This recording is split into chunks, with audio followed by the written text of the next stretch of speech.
of URCE and URCAS lecturers committed to assisting their students in postgraduate programs at URCE and URCAS to enhance their research skills have recently organized for them sessions of research skills workshops. The workshops took place at Aegis Trust Training Center at Kigali Genocide Memorial under the support of Building Cultures of Peace in Rwandan Schools Network, BCPN. The workshops aimed to enhance students' research skills in areas like proposal writing, methodology, and academic writing and presentation. It also aimed to provide space for students' network, give and take constructive feedback, and enhance experiences about research. The workshops were conducted over 2 consecutive weekends to ensure students' maximum participation, and the participants were organized in 2 parallel groups, one for PhD students, another for master's students. These students gained insights into a number of core topics, namely research proposal writing, definition of research questions and development of a conceptual framework, writing literature review, philosophical approaches in education and social science research, qualitative methods approach, quantitative methods approach, data analysis, both qualitative and quantitative, as well as academic writing, including writing for publication and dissemination. The literature you chose must be in a way that your topic is fitting in. If it is not fitting in, there is no reason to use that literature. If you just if you have an article, and when you try to struggle to see how you can link it to your topic, better is to leave that article, and maybe try to see how you can find a better one. In his presentation on how to write literature review, Reverend Dr. Celestin Hategekimana indicated that literature review may consist of simply a summary of key sources, but in social sciences, a literature review usually has organizational pattern and combines both summary and synthesis, often with specific conceptual categories. According to him, the literature review structure includes the introduction, definition of key concepts, theoretical review, empirical review, theoretical framework, conceptual framework, and the conclusion. Discussing about the proposal writing. Are we together? Yeah. At this point, you're not going to develop a literature section, right? Rather, you are going to write a background section, which is, I think, basically a summary of the literature that you're engaging. The literature that indicates what has been written about your topic, right? That is what you write from there. Dr. Peter John Mugume delivered a lecture on proposal writing. He noted that a typical research proposal states the problem, identifies the methodology for gathering the information on the problem, identifies the procedures for analyzing the gathered information and the presentation of the results. The research proposal tells the one who is reading it why the researcher should be allowed to proceed with research. He also focused on key elements researchers should pay attention to in order to convince the reader, preliminary questions the researcher should ask himself or herself and find the answers, the format of the research proposal, its content, background of the study, the research problem, among others.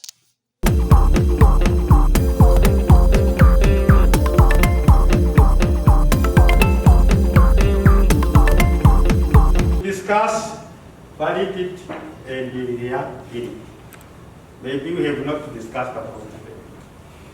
What do we mean by validity, by reliability? And also what we call trustfulness, and what else? Instead of validity. From the presentation of Dr. Alfonso Rwabayeho on data analysis, master's students in attendance gained a better understanding on different techniques for data analysis and methods in quantitative research as well as in qualitative research.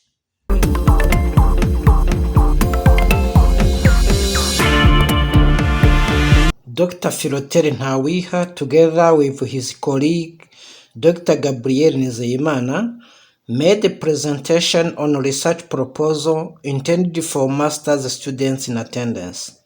According to these facilitators, a research proposal is a document that provides a detailed description of the intended project.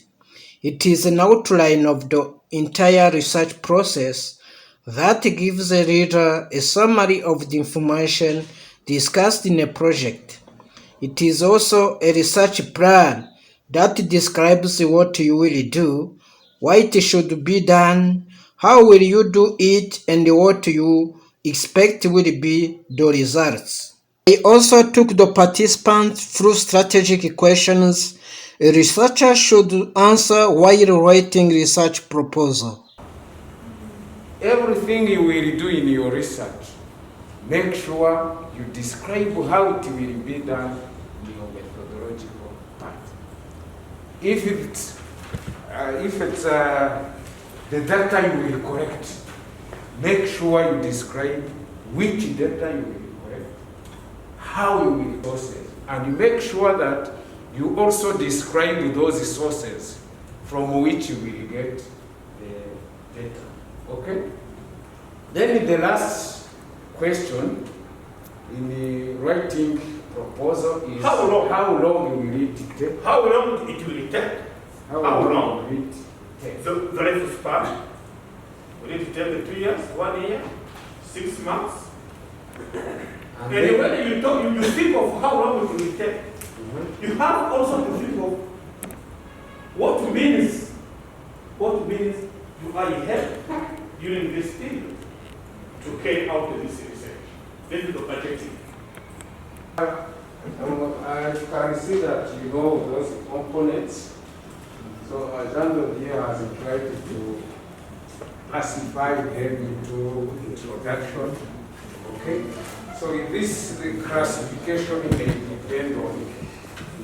depend on the institution, but these are the main components. The first one, as Gabriel was saying, is the title or the topic. What? So we will see. The first question, what do you want to do? Yes. So what is the title? The topic. So we will see what a topic is. Yes. Then the next, because you are still the topic is very short. Okay. I have never seen a topic written in a paragraph or in two pages. It is not even a sentence because there is no verb, but it is expressing the problem. Okay? So, and this problem, to make it clear, you need to write the background. So what is the background of that problem? So we will come. Is it the background of what?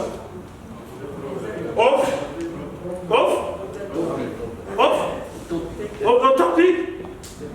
Some say of the topic, others say of the problem.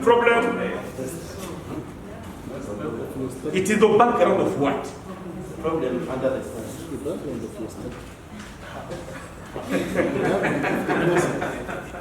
Okay. So we will come back to Yes, the background to see what it is. Yeah. Am I right? Yes, we will see. We will answer my, you will answer my question later. So then there is the statement of The problem. the statement of the problem. Add of the problem. Statement of the problem. So we will look at the statement of the problem as another key component of the research proposal. So then we will also look at the purpose and objectives. This is another key element of the research proposal. So why do you want to do what? What do you want to do? The purpose. Yes. What is the purpose of your research? Huh? What is the purpose? What is the aim of your research? Okay. Yes. Then This is the why. Why is it important to do what you want to do? That is rationale or the significance of the study or the context of the study. It depends on the relevance of the study. It depends on the institution. Okay? Yes. Of education, we ask our masters and PhD students to support their research with a theoretical economic as it is present. Okay, that's why we didn't include it there, because we were assuming that people from different colleges. Okay? So then the literature review. Okay? And then methodology, the plan of work, and finally the references. Okay? So these are the main components of the research proposal. And when you write them properly, you provide the answers to those questions. And those questions, if you have written these components clearly and properly, in the presentation of your proposal, those questions will not be asked.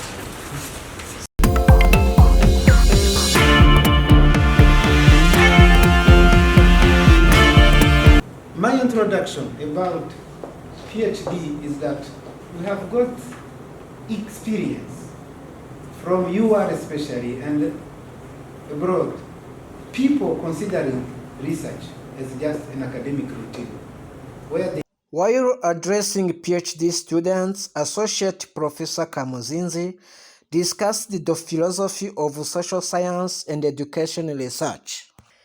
He noted that some researchers, such as students and lecturers, conceive research as just academic routine where they respect all steps and relate the academic requirements, but end up by just confirming or corroborating their own opinions. According to him, that is not doing research, it is rather what scholars call self-fulfillment prophecy.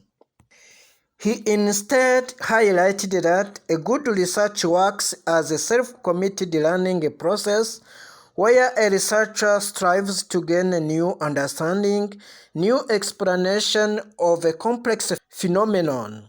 He further said that a good researcher is open-minded, always ready to be surprised and eventually to change direction. what we are doing with existing paradigms helps in 3 ways. Number one, it helps to easily review existing literature. We have got so many publications nowadays in different languages. When you try to read literature by just associating the paper you are reading by the paradigms that inspired it, it is easy to organize the literature. You will find that some papers are inspired by positivists,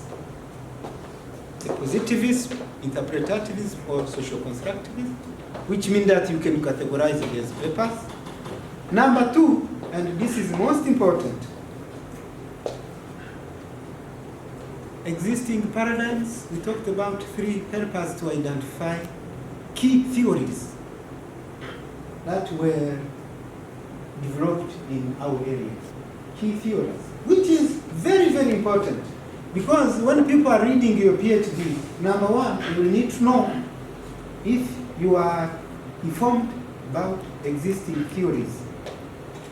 Number three, and this is very important, this helps to identify the ongoing debate. What is debated now in peace studies? What is debated now in quality of education? What is debated now in post-conflict peace building? This, when you start by identifying the existing paradigm, it is easy to say that now my debate, I think, is in line with what was proposed by Baz on this site. So for me, connecting our research with the existing pattern is paramount, because when you identify the existing debate, it is easy to identify the concept of the variable, because we talk about variable, the dimension of this variable is debated. What are the indicators of quality of education, for example, now that are debated? How do we observe quality of education on the ground?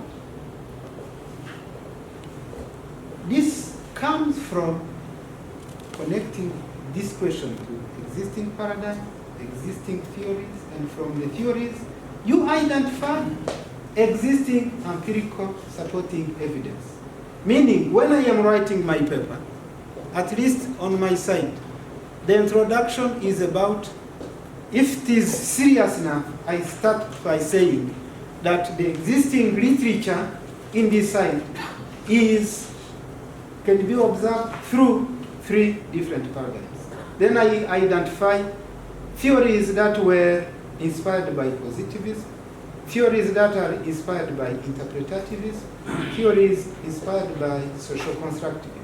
Then from those theories, once I identify my theories, then I go and say, what is debated in theory 1, in theory 2, in theory 3?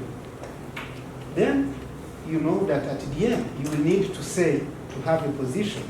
The position will depend on what the theory is proposing, if this is in line with what you are observing on the field. Associate Professor Kamuzinzi focused on the difference between an original thinking and an ordinary one in scientific research. He also provided guidance on writing research proposal and discussed the different circumstances where a research problem may arise, important elements to pay attention to while choosing a research topic and while writing a research proposal, etc. Dr. NTIRANDEKURA presented on key research stages from the formulation of research topic, background, statement of the problem, conceptual framework, and aligned research objectives. He particularly made an emphasis on research designs in qualitative research as well as quantitative research, and elaborated more on research instruments that go hand in hand with these designs. Because it is very important. That's how a human mind works. Yeah, I have questions that you can consider when you said that in your analysis plan you said, I will use cross-tabulations. Then visit your questions. Your questions, such questions leading to cross-tabs.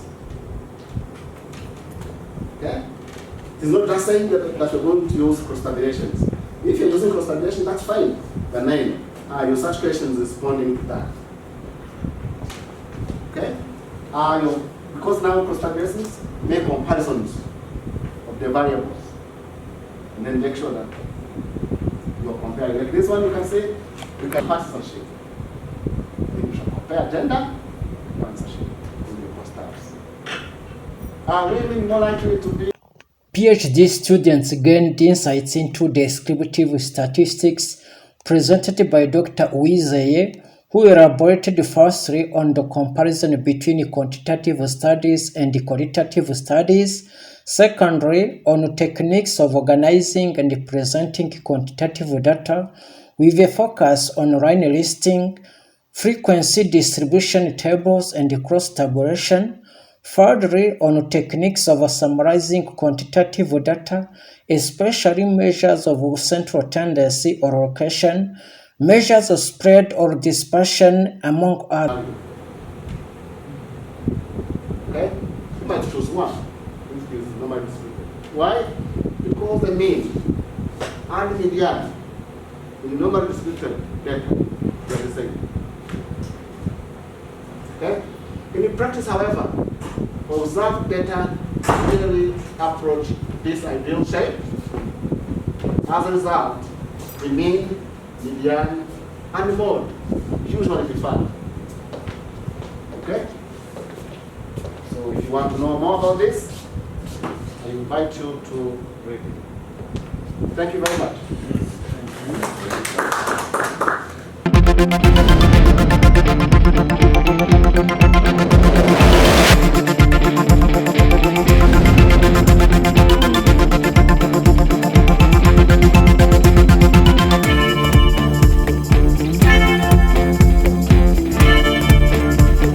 And I focus mainly on some quantitative data analysis techniques, and I focus predominantly on this outline, different introduction, hypothesis formulation. I highlight some key techniques you can consider to use depending on your research question, of course.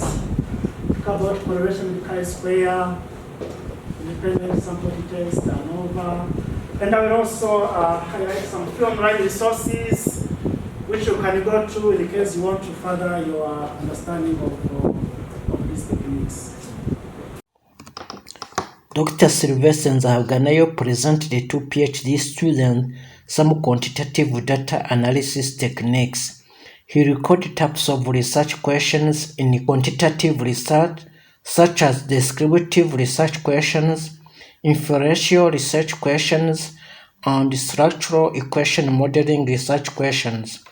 He emphasized on types of variables, hypothesis formulation, correlation and chi-square test for association, independent sample t-test, analysis of variance with ANOVA, and free online resources.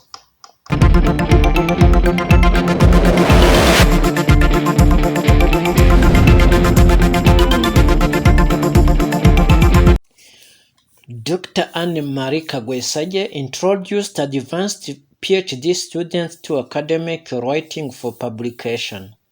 According to her, academic writing is the style of writing used in the academic and research contexts. It is a balanced writing that gives a valid reason why the ideas of others may be accepted, dismissed, or treated with caution. She noted that academic writing has its special audience, tone, and purpose. Academic writing displays the researcher's confident evaluation of the results of his or her research. So shift from one topic to another one, then to another one, mix ideas in one dissertation. No, that will not be academic writing, but you'll keep being focused on the particular idea of your topic. Then your writing should be informative.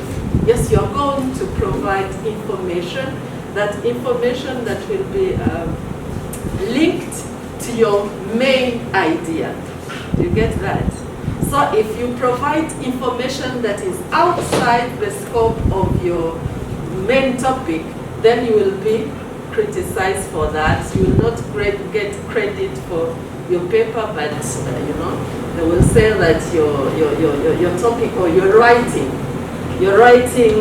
is not focused. Then your writing should be, this is about writing, should be complex. Yes, you will not keep on using some sort of monotonous structures, but you have to vary your structures as you write.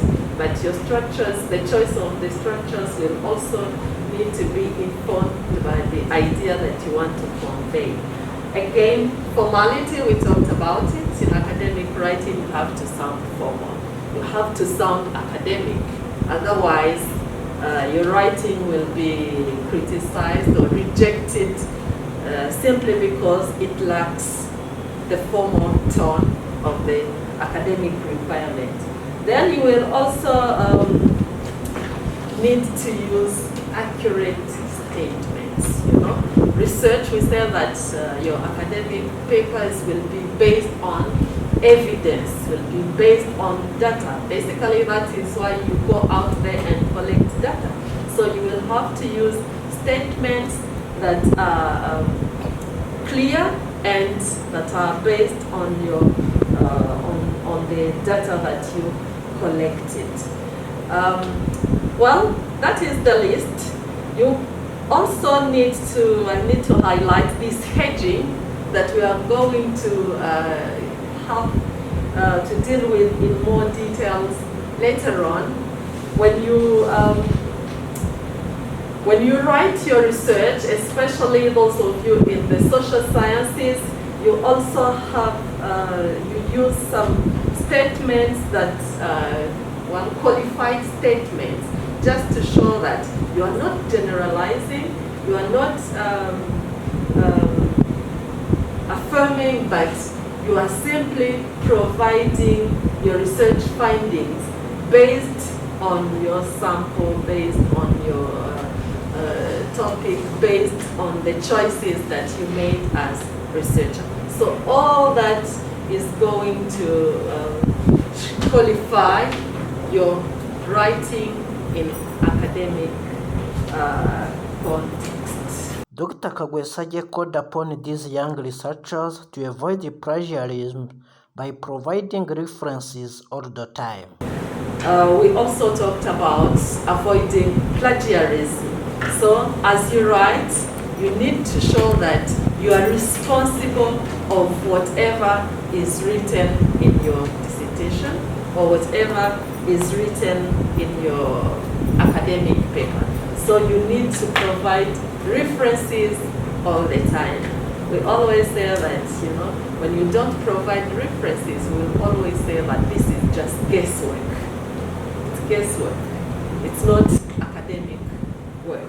Dr. Kagwesaje also focused on the language used in academic writing, highlighting the use of tenses, hedging, reporting or citing verbs, sentence structure, and normalization. Now, we talked about writing and academic writing and the different features of academic writing, but every writing starts with words and sentences. This is not new. And you know that we've got different sentence structure, from simple sentence to compound sentence.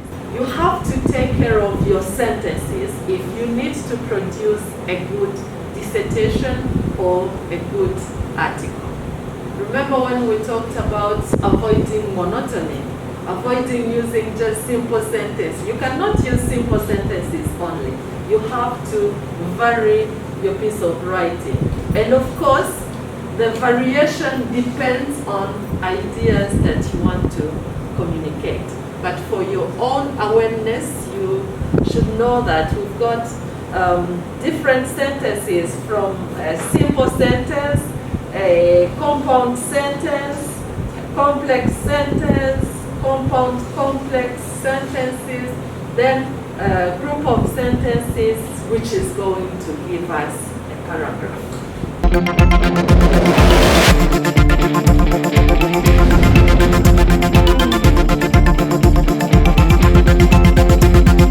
I'll never get to know about the beautiful research that you're doing. But on social media, it's there, it's accessible, it's easy. 3, it helps you to stay informed on current trends. Education, mathematics, physics, biology, and so on. So you want to stay. The workshop also featured the presentation on social media benefits for researchers. Mr. Gilbert Mucho, invited to the workshop as a resourceful person in the field of communication, took the participants through social media trends in 2021 and their impact on our daily lives with a focus on its benefits for researchers. He elaborated on key characteristics and the benefits of social media landscape, and key resources on social media for scientists. It was noted that social media is now an essential information and interaction channel. It is seen as a good source of new information and contacts, and is suitable for promoting awareness of research services and results. Therefore, researchers have been advised to be familiar with the use of social media because they can use it, for instance, to promote their research and network with peers, product developers in industry, etc. He noted that for many users, social media, and especially Twitter, is primarily a news aggregator. By following journals and researchers in their field, he said, academics can stay abreast new discoveries and publications as soon as they happen. He added that Twitter is also an easy way to see what colleagues all over the world are working on, all in one convenient feed. Through the power of retweets, likes, shares, and other promotions, your work has the capacity to reach a bigger audience on Twitter than it does through an academic press, Mucho said. Not only are your colleagues and the network more likely to promote your work to their followers, science journalists or celebrities might even pick up on it, he added.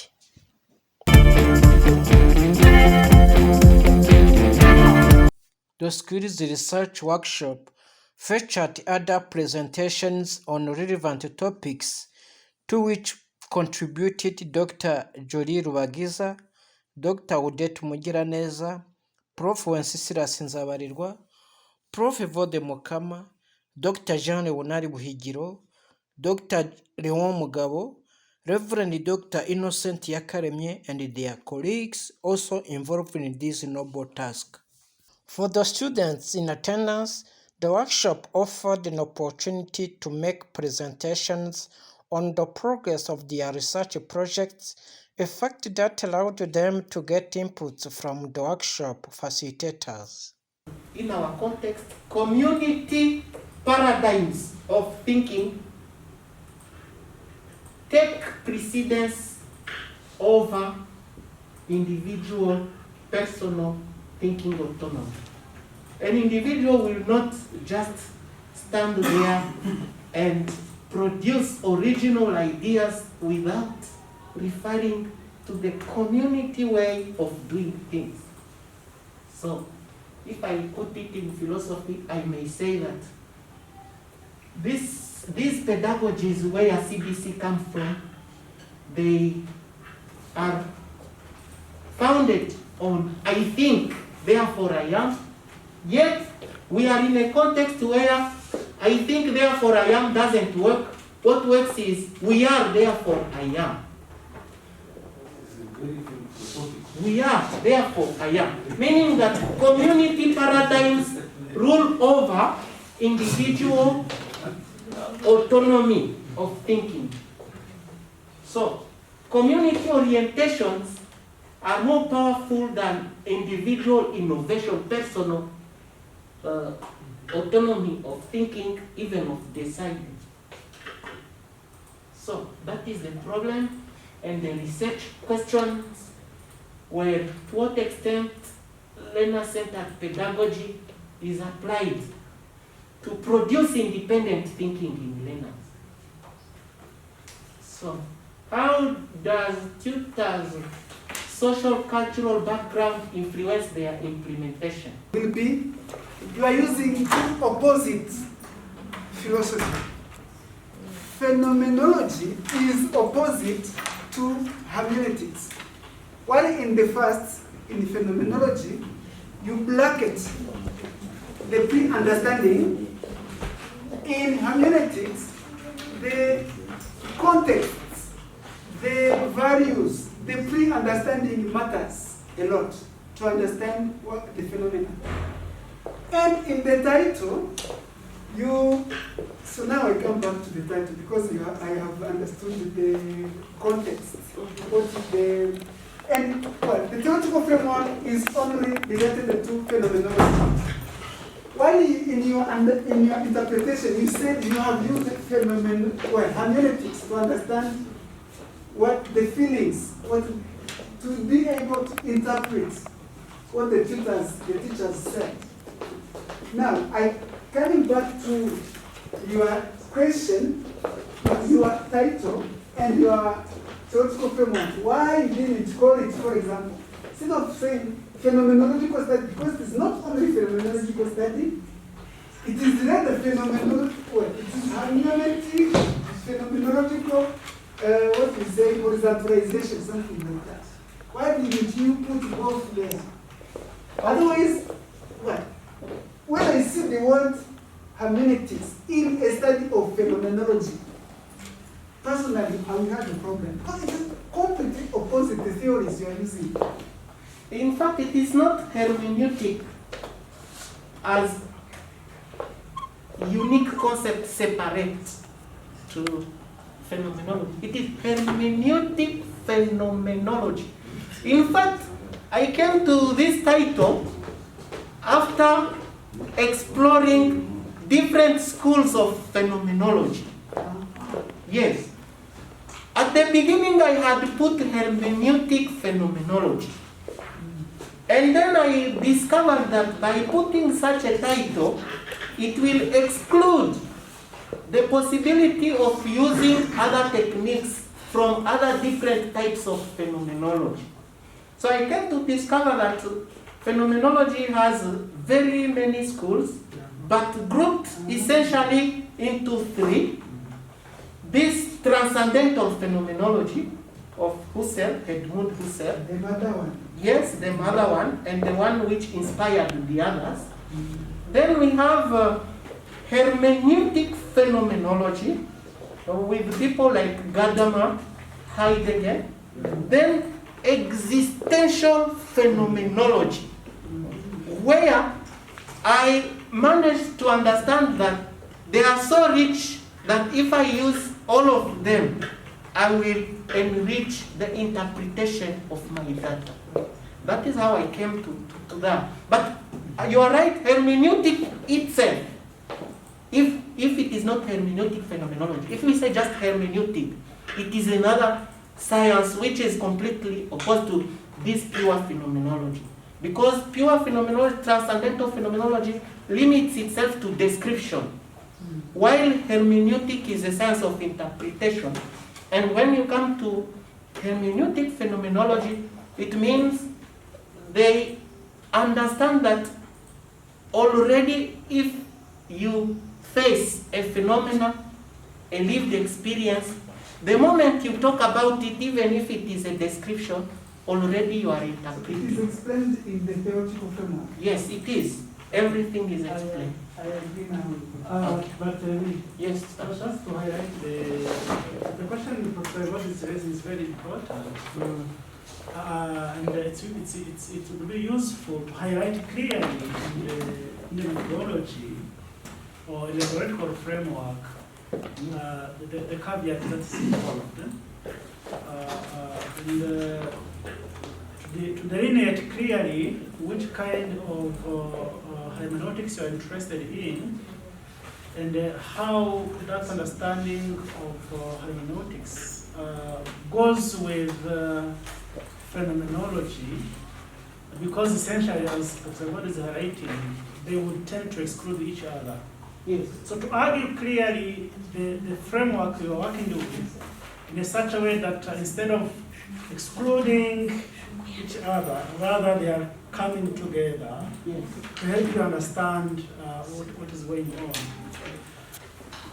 And study skills are important in higher education, given the independent nature of postgraduate education, and they are transferable life skills that the student will take beyond their education into a new context. And it was shown that poor study skills are among deep-seated causes of student poor performance. And the majority of lecturers recognize that the root cause of student poor performance is to be located in how students choose to study. We have also country. But when looking at the undergraduate performance at University of Rwanda, mainly at National Police College, I realized that mainly by taking one program of study, professional police studies, considering the results of those 2 years, I realized that the overall pass rate of all students were only at 66%.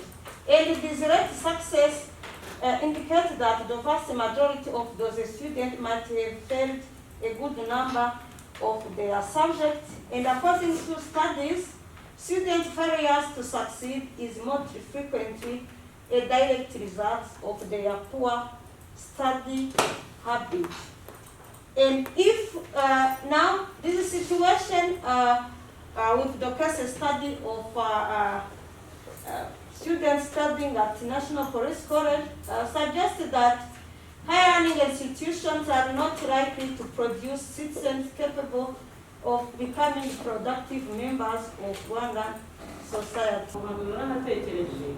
Ibitabo biri hanze bifite aho bihurira n'amashuri kuko abana iyo tubahaye imikoro ubundi iyo umwarimu bamuhaye ibyo yigisha baramubwira bati uzigisha imigani migufi ariko iyo migani migufi bamuhaye si yo yonyine yigisha aba yemerewe no gushaka indi yose izwi akayigisha bivuze rero ngo bya bitabo biri muri sosiyete n'ubundi bihura na mwarimu abantu baba umukoro ugasanga iyo migani yose bayikuzaniye kamubaza utese uyu mukoro wawubwiwe nande ati nawubwiwe na uyu mugani wawubwiwe nande ati nawubwiwe na nyogokuru nawubwiwe na papa nawubwiwe na mama bikagaragaza rero ko ya migani tuvuga ngo ntabwo iri mu ishuri yigishwa n'ubundi irigishwa kuko ishuri ababyeyi sosiyete muri rusange bikorera hamwe. So risike rero ishobora kubaho ni ugukomatanya ibintu byinshi ukazakomatanya ishuri ugakomatanya sosiyete etc. kubera iki utareba ibintu bitoya bihuje n'igihe usigaranye cyo gukora ubwo bushakashatsi bwawe wenda kera muri PhD tukazabyagura uganisha aho hano hazaba hasigaye ni igitekerezo ni ukugira ngo bireflectingeho hano ntabwo tugufatira umwanzuro ni ukugira ngo nawe ubitekerezeho ubundi cyagufasha cyamfasha ahubwo mwamfasha mukambwira nafata nk'ibihe icyo nari ntekereje ushobora gufata ibitabo by'ikinyarwanda biri muri sisiteme ya edukasiyo y'u Rwanda byose iyo migani ukayikuramo kuko niyo yigisha niyo minisiteri izi niyo yindi niyo twigira aho handi ntabwo minisiteri izi noneho migani wamara kuyibona ariyo yakorera mu isuzume ukareba ese ubundi koko abarimu basanga ari imigenurano yateza ibibazo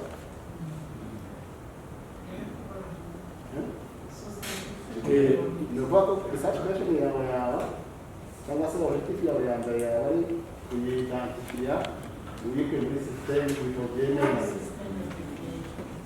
na leta none igikurikiraho ni ukubaza abarimu bigisha ikinyarwanda niba bumva ko ari imigenurano kandi bumva ko yateza ibibazo niba abarimu bakubwira inama bati iyi ngiyi mbona kwigisha muri mu myaka itatu ya mbere ya pirimeri ari amakosa kuba bavuga uti n'ubwo ibitabo bihari ariko barimo babikoresha basanga ari amakosa. Techniques. Most of the teachers and students during their interactions, be it in classrooms or outside, Kinyarwanda remains dominant, which contradicts the language policy in Rwandan schools. So, as a result, this might affect even the performance of the students, because the language in which students are taught, it is not the language in which they are assessed. There's a contradiction. So, and this prompted me to explore what would be the attitudes of lecturers and the students towards using English in engineering courses. And the research questions are, what are the students and lecturers' perceptions regarding the use of English medium of instruction in learning and teaching engineering courses? Question number 2 is, what benefits and challenges do lecturers and students perceive when they are using English to teach these engineering courses? And another research question is, how do students and lecturers try to cope with learning and teaching engineering courses through English medium of instruction?